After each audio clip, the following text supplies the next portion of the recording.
Bonjour à tous. Aujourd'hui, nous allons voir comment regrouper des données en classe. Dans le cas de données numériques, on peut parfois avoir besoin de les regrouper en classes pour faciliter la présentation des effectifs et des fréquences. On a relevé la taille en mètres des joueurs de rugby.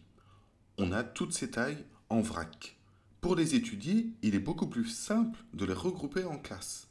On va utiliser 5 classes. Si la taille est entre 1,75 et 1,80, si la taille est entre 1,80 et 1,85, et ainsi de suite.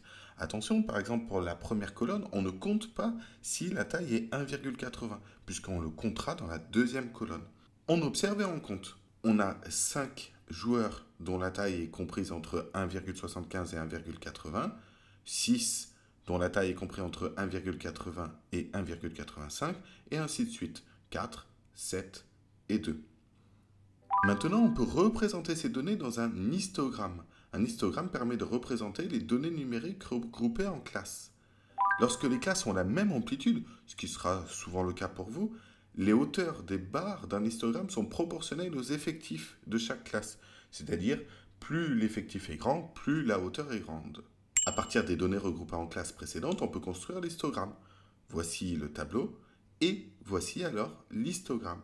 Entre 1,75 et 1,80, on a un rectangle de hauteur 5. Entre 1,80 et 1,85, on a un rectangle de hauteur 6. Et ainsi de suite.